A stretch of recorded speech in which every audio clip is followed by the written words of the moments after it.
Tu casou comigo, Michael Jackson, não foi? Ai, diz que Michael Jackson morreu porque comeu uma criança estragada. Não sei se é verdade. Mas, gente, a senhora perdida, quem que dá pra falar? Loura! Gente, acuda aí uma loura.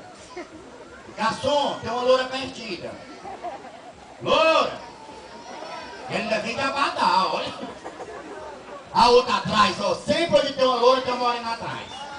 Eu não sei porque que essas mulheres, quando vão no banheiro, levam a bolsa.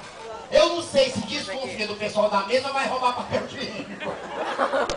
Vocês já notaram, mulher não vai pro banheiro sozinha sem a bolsa? Mas, gente, deixa eu contar o que aconteceu. Ah, eu esqueci o resto dos estados. Pessoal que veio de Brasília! De Fusca! Mas eu adoro Brasília, sabia? Não, gente, vou falar uma coisa séria. É o único lugar no Brasil que as pessoas respeitam faixa de pedestre. É não, gente? É que eu tirei neutral em Brasília. Eu passei a tarde inteira numa faixa. Eu ia e voltava. Se fosse aqui o cara que tava, sai daí, rapariga.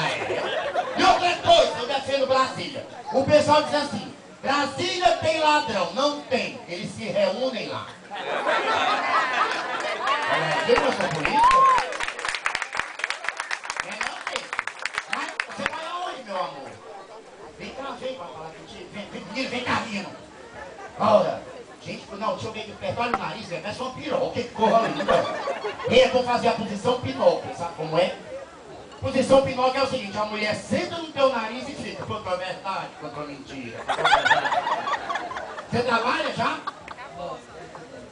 Senta. Vem com a mulher casa com estudante. Homem tá tão difícil que até estudante as mulheres estão querendo. Na minha época não era assim não, mulher. Botava banca. E quando o homem mente, vocês já adotaram? Não, deixa eu contar isso. Eu conheci um paquera essa semana. Ele, Raimundinho, vamos namorar? Eu pergunto logo o que é que faz na vida.